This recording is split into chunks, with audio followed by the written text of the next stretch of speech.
Ladies and gentlemen, welcome back to True Food Podcast. Okay, today I have an amazing guest for you. Okay, I don't know if you know her, but she goes by Nicole Coulter, and she's my aunt. Okay, she grew up with me. She seen me run on the streets with my diapers on, calling blah blah blah. Okay, and I'm very excited, very happy to bring her on the podcast so she can talk about the mission work that she's doing in Haiti, and also the help that she's helping the Haitians in Ohio. Okay, I don't know if you know about Ohio, but what they say is not true. Okay, but she has been an amazing person for the Haitian community and for the American community. So I'm gonna let her introduce herself. All right, so she's right here, my aunt.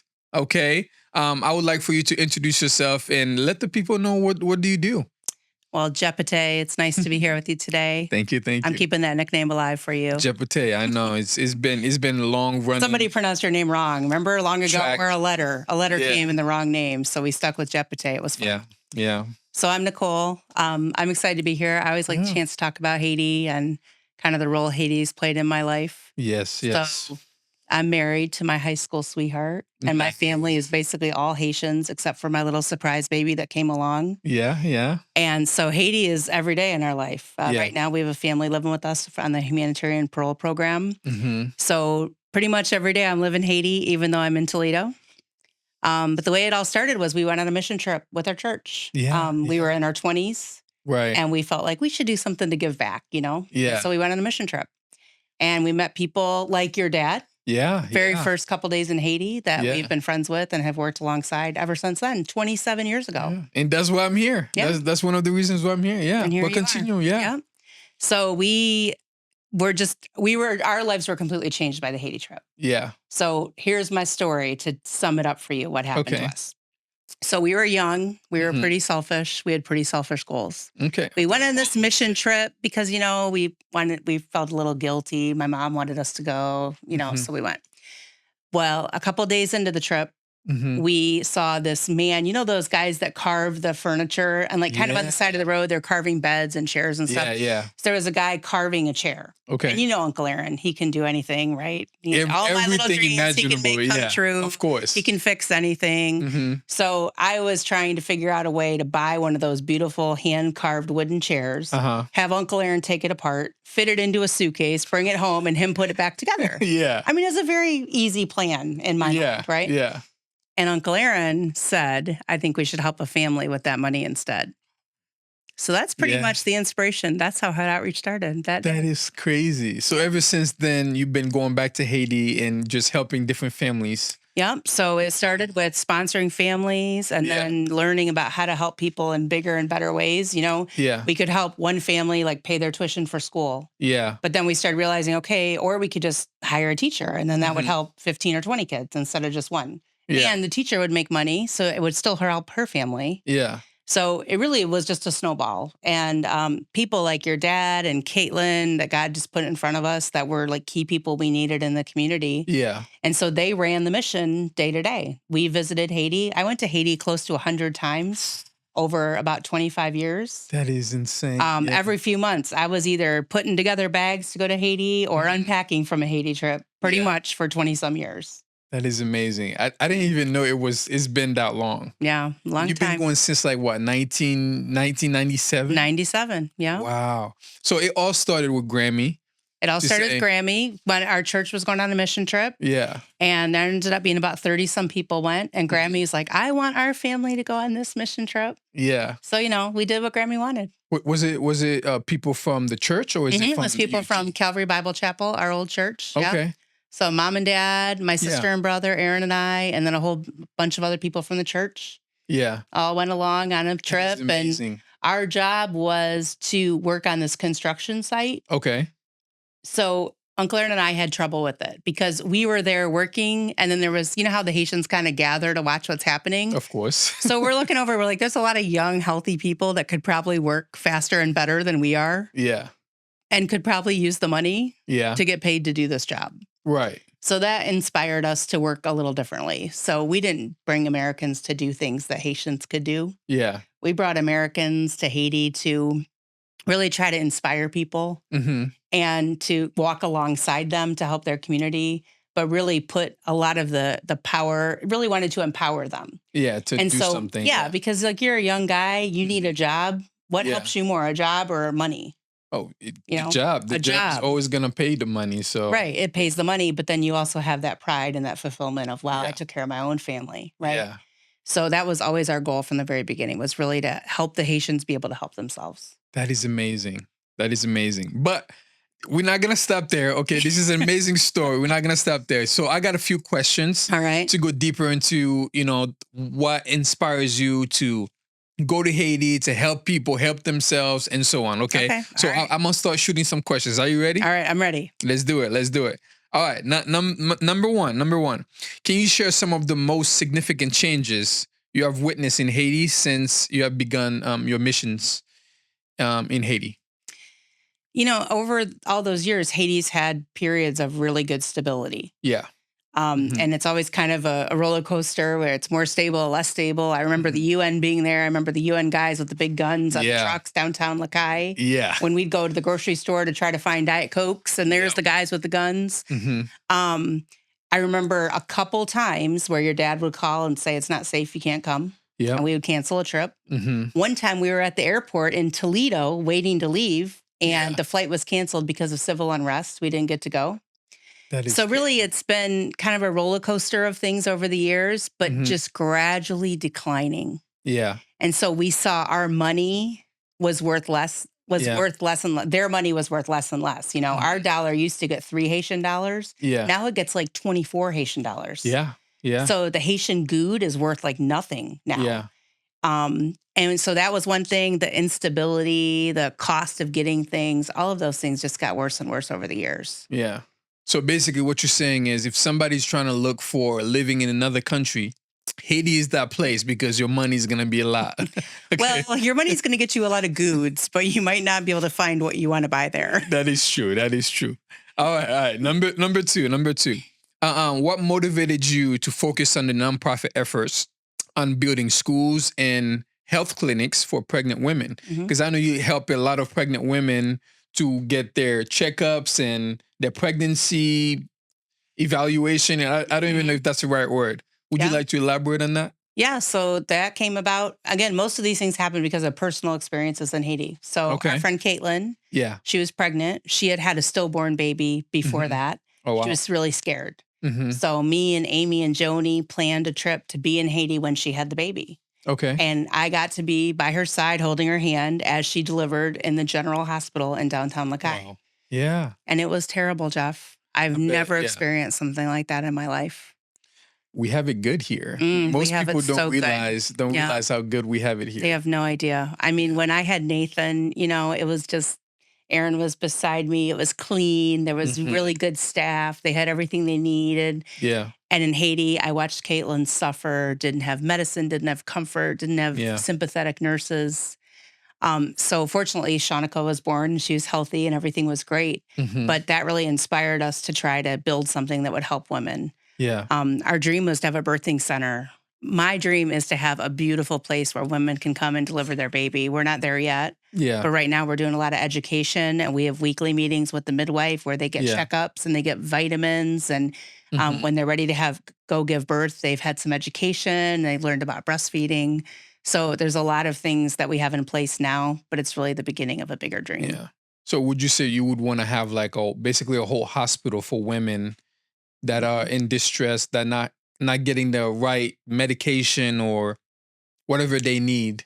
Yeah, that's the goal. Yeah. So that is amazing. Yeah. I think Haiti needs that because I remember when I was being born, I was actually started coming out in the car. Wait, hold on. You remember when you were being born? Well, I mean, I don't remember being born, but I've heard the stories of me being born, if that makes sense. They were telling me that I started coming out from, the car, and while my mom was walking out, she had to carry me in like her dress, and my whole body came out in front of the hospital in Haiti. So I didn't even make it in the hospital for me to be born. So, and they had like beds, but it's 100 bed in one room and next to each other. So there's no curtains really. Right. And you got to bring your own sheets, and your family has to bring the food to feed you. And those pharmacies, do you remember the pharmacies? When you Not go to sure, the no. ER or you go to the hospital, if you need medicine, Yeah. they don't just give you the medicine. They give you a prescription and you walk across the street or to several pharmacies to find the medicine you need Really? and carry it back to the hospital, and then they can take care of you. Wow. Yeah. I mean, I left at a young age, so Yeah. I don't remember all these things, but that is crazy. Yeah, that's what it's like. For the people who doesn't know, okay, listen to this podcast. And if you want to learn more, please, okay, just go check her out. Heartoutreach.com. So we're having website issues right now. She has Heartoutreach.org okay. is our website, but on Facebook we keep that up. We have a Heart Outreach page. Go check her out. Go check her, please. Okay, if you want to learn about Haiti, please go check her out. All right, another questions for the people, because we need to get deeper into this story. I think a lot of people are going to find value into this. Okay, so another question would be, how does your Christian faith influence and guide you your work in Haiti? I know you are a Christian. You go to church, you pray, you read your Bible, and I've seen you many times when we go on family vacations. You're out there with your coffee and reading your Bible. So how does that influence your goals to go to Haiti and help? So very early on, like we were talking about that story about the building and watching the people. You know, you probably saw a lot of missionaries in Haiti over the years, right? Your dad used to help a lot of missionaries do crusades. And a couple things happened to us early on that really kind of tied it all together, how we felt God wanted us to serve in Haiti. Okay. One thing was watching those guys when we were working. The other thing was our first trip, we did a big crusade à la croix, at the cross downtown, right? Yeah. And we were passing out these little papers that said, Vini croisada soya à la croix. Come to the crusade tonight at the cross. And this one little lady, I just remember her downtown. She had the stuff on the ground she was selling. Yeah. And I gave her the paper and she looked up at me and she said, I'm hungry and you gave me a paper. And it just really clicked, like, we got to do more than this. You know, we can't preach at people. We got to really meet people where they are. Yeah. And be God's love, like really be Jesus to people. That's what they need. They don't need someone to preach at them. Yeah. They need someone to come alongside them. And so when we would visit houses like in Interior Hydrolique and those really poor areas where people would have like sick babies, I mean, I could go in there and preach at you. Mud but houses, yeah. Yeah, what a way to show you Jesus, to say, hey, what is your kidney? Let's go get the medicine you need, right? Let's get you food so you can take care of your baby. And then we can talk about God's faithfulness, right? When your child's healing and you've seen him in action in your house. Yeah. So that's really been our goal. We talk about, there's a really good quote by St. Francis of Assisi. It says, preach the gospel at all times, and if necessary, use words. Yeah. And I think that's really powerful. How do you see that you going to Haiti to help those people changing your life? Oh man, we could talk about this for a long time. Yeah. Just give us a little snippet. You don't have to go, for 2 hours, but number one, I think the faithfulness of the Haitian people. Yeah. You know, in the United States, in my life, we've had to work hard, but we've been very fortunate, right? We've never been hungry. We've always had a roof over our head. Yeah. And it's pretty easy to go to church on Sunday and praise, right? It's pretty easy to sing the goodness of God. Yeah. All my life, you have been faithful, right? It's always been really easy for me to sing that because it's true. But in Haiti, when you see people that are hungry and their baby died for a stupid reason, something that could have been cured. Yeah. Or my friend whose daughter died of a leukemia in Haiti because there was no treatment. I think how powerful to still be able to sing, right? The goodness of God. Yeah. All my life, you've been faithful. And so our friends in Haiti have just shown me time and time again how to really have true faith, not just faith dependent on, right, is everything going okay in my life, right? You don't have tissues at your podcast? Man. Tissues. John, please, some tissues. We both might be crying pretty soon. But, I feel like it's such a good constant reminder of God is faithful and he is good. And even when we don't understand it. I remember Caitlin telling me one time, she said, God gives and God takes away. Yeah. Right. 100%. And just that faithfulness of he's got me, he's with me. He never fails me, no matter what I go through. Yeah. So that is such a reminder to me in my daily life. Yeah. Because a lot of people are so comfortable in the areas that they are in. Hmm. All they can see is what's here instead of seeing what the whole world is. Like That's people in right. Africa, people in Haiti, third world countries, there's really people that's suffering out there Yes, there that is. doesn't have daily food or Mhm. electricity or Right. roof over their head. Houses that's made of mud, Right. you know? With the grass roof. Yeah. Right. And there's floods that comes and Yep. everything that they own is pretty much just goes Mhm. away.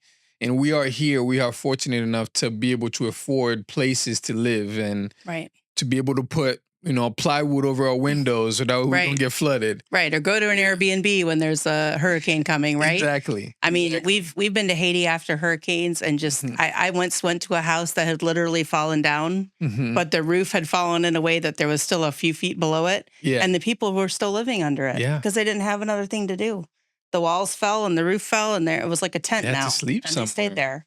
Right. I think our our biggest opportunity in this country is to realize the blessings that we have, and how do you take those blessings and use your life to serve others, Mm-hmm. because we all can get caught up, right? There's a lot of trappings in our life here. It's Yeah. really easy. Mm-hmm. My friends from Haiti that come here to live, I'm like, this country is so easy. It's easy to get in debt. It's easy to buy all the things. Yeah. But you got to keep focus on what are you here for, right? Mhm. What did you come here for? Yeah.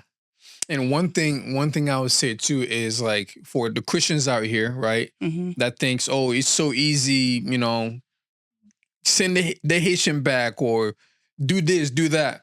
They have to think about when Jesus came on this earth, he didn't come to be served. He came to serve. Right. And we have to look, if we call ourselves a follower of Christ, right? We Mhm. have to look in the way that Jesus would look at people to find ways to serve them instead of That's right. how we can fulfill our pockets or get richer or Right. and so on. So if we call ourselves a follower of Christ, that's what we should be looking for instead of what we see in front of us, this little box. Yeah. And he So didn't come, Jesus, there's nowhere in the Bible. I've looked, I've read the Mhm. whole thing cover to cover a couple times. Mhm. It doesn't anywhere say he came for Americans, right. right? Yeah. He came for the world. Mm-hmm. And so the people that have come here from other countries, when I look at them, I just see incredible bravery. Mm-hmm. I see people that have lost a lot. I see people that have had to walk away from their home and their family and their hometown. You left your hometown. You've been back in what, nearly 15 years. Yeah. Yeah. And that's not easy. But people do that because they're desperate and because Trying to find a new life. they're trying to find a life for their children, their families. Yeah. And I don't blame them. I look at people Yeah. and I think, man, if I had to do that for my kids, I'd do the same thing. Mm-hmm. And which is a powerful thing. I mean, if you come here legally, like I get it, like, there's a proper channels that you need to Right, go right. through and so on. I get that. But for the people that's actually went through the proper channels and trying to find a better life, and I wish people would show them more love instead of like so much hate I agree. and putting things on them that, not a good light, share a good light, I would Yeah. say. So just love on somebody today. It doesn't matter if they're here or not. Jesus was a immigrant himself. He had to go to different places because the king was trying to kill him ever since he was born. And so he was an immigrant. I mean, the United States, it was an immigration thing too that came from, people Right. came from here. So anybody that you see, you don't know, they might be the same color as you, different color. Everybody is from somewhere, which is heaven. Right. Okay. And so that's our home country.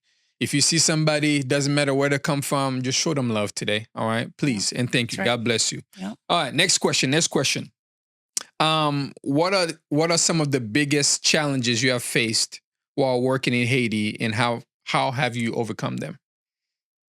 Well, Haiti is really hot and there's no air That is true. conditioning. Yeah. Yeah. Oh, I know those days. Man, those days in Haiti when you're out and there's no break from the heat. Ooh, it's challenging. Yeah. It was interesting. It was always interesting when we'd take teams because, everyone's real excited. And then you get there and the first day you're really hot and there's all the comforts of home aren't there. And then a few days in, a lot of people just kind of transition to, well, I don't really care because this is such a cool experience. Yeah. It's okay. Yeah.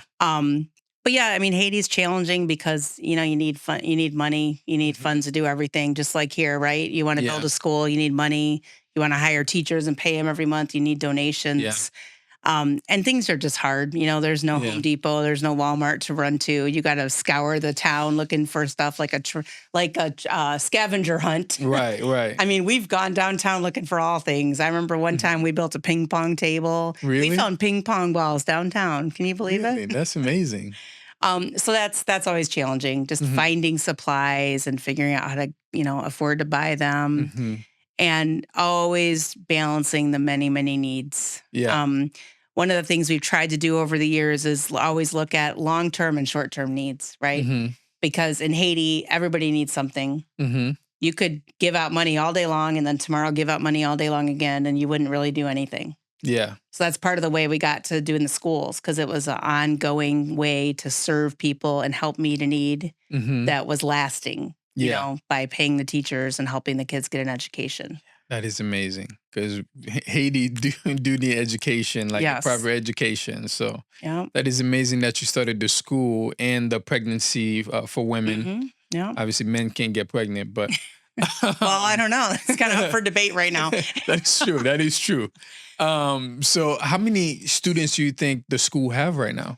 Oh, so we have 2 schools. We have a school up in Cheyenne, which is that little community where you get to up through the riverbed, like up in the country. That school has about 300 kids. It just goes preschool through 6th grade. Okay. And then in Lakai, we have our main school, which has over 750 students now. Wow. It goes from 3-year-old preschool all the way through NS3, which is like our 11th grade. Okay. So next year, when we add our final class, we will actually have a graduating class from our school. That is amazing. So those kids we're going to have some students that are going to need some scholarships, come to the U.S. and study at universities. Yeah. So if someone want to donate or help the schools in Haiti or help those kids come here and get an education in our finest colleges and universities, where could they go to find those things? If you look up on our Facebook page, HUD Outreach, we have a link there to donate. I'll give you some examples. When we hire a teacher and they make $150 a month, $150 a month helps them support their family and educates a classroom. So set up a recurring donation and know that you're covering a teacher, you're covering a classroom every month. Well, whatever they can give too, right? Or whatever you can give. I mean, we buy books. We just sent $2,500 down the beginning of the school year to buy books for all the students. Amazing. So, $5, $20, that buys textbooks for students. So, that is amazing. If you can donate, please do so. Go check her out on her outreach on Facebook and hopefully YouTube soon and different things, different platforms.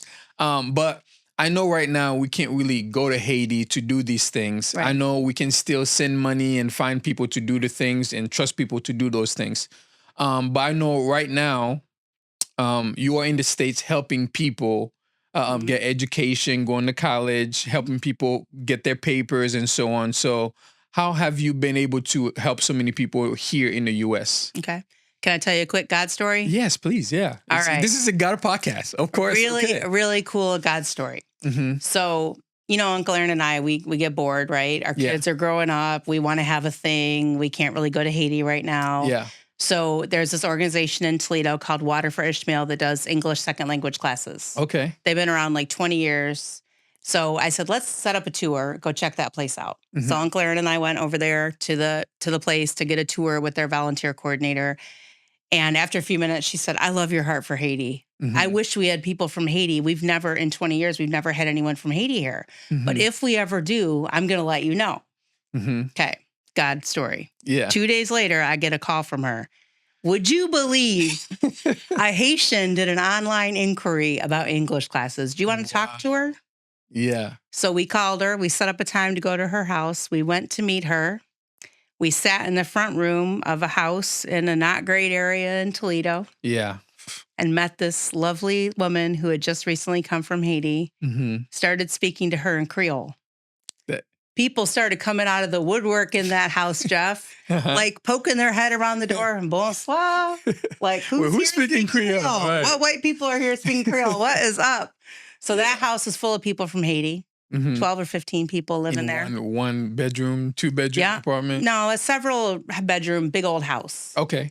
But a lot of different family groups were in there. Yeah. That was in January of this year. Since then, we've met well over 150 people from Haiti in Toledo. That is insane. Up until this year, pretty much the Haitians in Toledo came with me. Right. I mean, most of them I knew personally. Yeah. Yeah. So it's really grown. Yeah. Really grown. It's been really cool to meet people. And like you said, just being an advocate. We're mostly working as advocates, helping people get their kids signed up for school. Yeah. Helping them get to English class. Helping them find jobs. I actually have a friend starting her job tonight. Amazing. First night tonight. I got a friend at home helping her with transportation to get her there. Wow. So that kind of thing. Just being a friend and an advocate. Just helping. I mean, everything helps, you know. Yeah. Even finding the English classes. Right. I mean, if they don't speak English, they can't survive. They can't find jobs. So even that little, people might not think it's a big thing, but just speaking English. I mean, I'm still learning. That's why I'm stumbling, but I'm still learning, and it's been amazing to be able to communicate with people and stuff. So being able to have someone to have an English conversation with. Yeah. Because what happens is it's great to have this Haitian community. But when you live with people from Haiti, what language do you think they all speak in the house? Creole. Right? They're speaking Creole, which is their comfort zone. Yeah. They got to get out of their comfort zone to speak English so they can learn, so they can thrive in our country. Yeah. And in order to do that, they need Americans or strong English speakers to practice with them. Yeah. I'm not it. This is not my strongest suit. But funny story, the people that was like doing the demolition things for this building, it was a Haitian kid. Okay. So when I came in, I heard the person who owns the company or whatever, he's like, "Oh, we're gonna have to rip the whole wall, blah blah blah." And I walked out, and the kids start speaking Creole to me, and I'm like, "Wait, you Haitian?" He's like, "Yeah, I'm Haitian." I'm like, "Dude, that is crazy." In Tampa? He's like, "Yeah, we have a couple more people here that's working with us." And they came, and I tell you, this kid ripped every single wall from this building all by himself the first day. He did the first half of this floor all by himself. Yeah. And I was sitting there, I'm like, I gotta help you, dude. You know, I'm over here just ripping stuff apart, and I stepped on the nails, so I had to get a shot. Oh, but it helped. It made me happy to see him working so hard, and I had to help him too. And I left everything else that I was doing. I'm like, we're going to get this done, bro, because you're here by yourself. We're going to get this done. We got to stick together. So it's amazing to see Haitians and, you know, everybody getting together. That's good.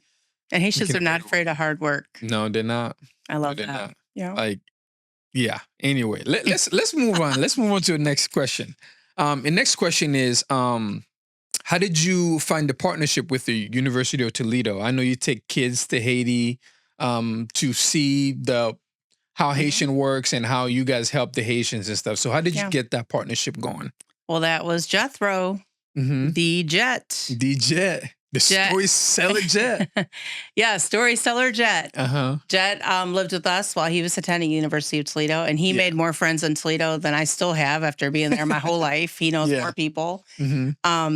And Jet one time was like, "Yeah, I have a friend coming over." I think we had like a Haiti party at our house. Remember, we used to do those? We'd have Haitian food and invite people over. And so Sammy Span came over. And I don't know, he was like the director of international programs at the university at that time. Yeah. And he said, "Hey, I want to partner up with you, and we want to create a class about service learning." And so I think it was around 2012, we met up and we did our first class. And all semester, we learned about service learning, Haiti, culture, some phrases in Creole, things like that. And then on spring break, the kids, instead of a crazy college spring break, they went to Haiti for a service learning trip. Wow. And so we took, I think, 5 or 6 groups over the years to Haiti. Usually we had a big group, 20 or 25 people. Wow. And the students got a chance to see Haiti. to work alongside our Haitian teams. Yeah, That's it pretty was a cool. great experience. Yeah, that is amazing. I want to go next time. We're going to Haiti, and hopefully Haiti gets better. I But hope so. yeah, I hope so too. But right now it doesn't look good. No. But funny story from those parties that you threw at your house, the Haitian parties. Carla's birthday party that she had at your house invited a bunch of UT kids. The funny story about that is I met my wife there for the first time. Yeah. And I didn't even know it. It was so fun seeing like all the Haitians and different cultures hanging out at your house. But I remember taking a picture in that back wall in the kitchen area. Oh, like the photo booth area, right? We had like a backdrop. Yeah. I have that picture on my phone. I saw it pop up on Facebook out of nowhere. And I'm like, wait, we met? Yeah. In 2015 for the first time in Nicole's house? She's like, what? But I thought that was pretty cool. That was Carla's golden birthday party. Yeah, yeah. I remember that. Why is she always throwing parties? I don't know why. Because it's your sister. That's true. She loves glamour. Yeah. Yeah, I love you, sis. We love you, Carlita. All right, and next question would be, in what ways have the schools and health clinics you have established impacted the local communities? So the schools, there's not enough public schools in Haiti. Okay. So most of the families, they pay for private school. Yeah. So there's a big group of people, the lower income, the poor neighborhoods that just can't afford to send their kids to school. So their kid might go to school for a few months and then take a break and then go again. And then all of a sudden they're, 12 and they're in second grade. Yeah. Right. So our schools provide free education. So those families, their kids can get a good education, and we're not eliminating this huge group of kids that need a chance to learn. Yeah, yeah. So that has a ripple effect in families. When everybody gets a chance to learn to read and write, everybody gets a chance to go to school. Yeah. And parents, it takes the stress off. They're not paying those big fees, to send their kids to school. So when you think about our school with that many kids, I mean, it started with one class of kids and it's just grown over all these years. So we're talking now thousands of students have come through our two schools. Yeah. Your dad has some really cool stories he shared over the years because he's the first one that took us to the village of Chaillet. But that school only goes to sixth grade. But those kids up in the village, a lot of them never went to school because they couldn't afford to get down to the city. Yeah. But there's a couple students from up there. One is a doctor and one is a nurse. Amazing. And they went through our school to sixth grade, and then they were smart and were able to go to high school in town so that they could go on and, serve their community. Wow. Working in fields of big need in Haiti. Yeah. That is huge. Now to be able to be what they are today. Yeah. If you can donate, okay, this is the type of work that she's doing in Haiti, all right? So I know you also mentioned the kids, like bringing the kids here to go to universities and learn. So you ever thinking about actually having a English second language in Haiti, like for those kids that's getting ready to come over here, instead of coming over here, go to English class, Right. so they should learn it in Haiti before coming here? Yes, and they do have English classes at our school. But you're right, that's a big need. And there is the American University in Lakai that has a pretty good English program. So we do send a lot of students to that. Okay. Like Scott that's here now for university, he went to the American And he speaks pretty well too. Yeah, I forget. I'm stumbling. At the American University. He went to their English program there. Okay, that's amazing. So there's some good resources, and we try to use resources that are available and not reinvent everything ourselves, right? Yeah. So we can be more efficient with like the money that people donate. Yeah. Because if there's a really good program down the street and we can just pay for a couple people to attend it, that makes more sense for us than trying to find teachers and build a whole new program. Yeah, that makes sense. So we try to be creative, and HUD Outreach has always been a small organization with really no overhead, just a handful of volunteers that manage things on this side. Yeah. And so we kind of have to be creative. We don't have, tens of thousands of dollars to spend all the time. We've got to be really careful with those donations. How you spend it, yeah. So they go a really long way because they go right to Haiti. They're not diluted by an office here or anything like that. Yeah. Everything goes right to Haiti. Yeah. Right to Haiti, and everything that are used to help those people, and not to people to store the money and not give it away. So that's very good. It's all used just to pay our team, our staff, and pay hospital bills and pay for the birthing center and things like that. Yeah. That is amazing. That is very impactful. So looking forward, what are your hopes and plans for the future of missions in Haiti? So we're very much looking forward to our first graduating class from our school. Okay. I have had in my plans for a lot of years to be in Haiti in 2026 to be at that first graduation. Amazing. So I'm still praying for that. Please get better, Haiti. Please get better. I am praying for that. I would love to have a bit of a reunion trip and get a group of people to go to Haiti and be a part of that graduation, because there's some people that have had a big role in that. People that have been given for 20 plus years consistently every month to make those teachers, meet payroll so that they can keep teaching. Yeah. So I would love to be there for that. Love to see that happen. Every year we add a grade. That means a bigger monthly budget, right? Because you got more teachers to pay. So every year it's an exercise in faith for us to say, hey, we're going to add another teacher, even though maybe we don't have enough donations coming in to cover it. But that's a big goal to see that graduating class. I would love to get to the point where our top few students get offered a scholarship, either to come to the U.S. to study or to attend like the American University. So that's a big dream that we would love to see, have a scholarship fund built up where we can say, hey, you were the top student. We'd like to offer you a scholarship. Come to the U.S. and study.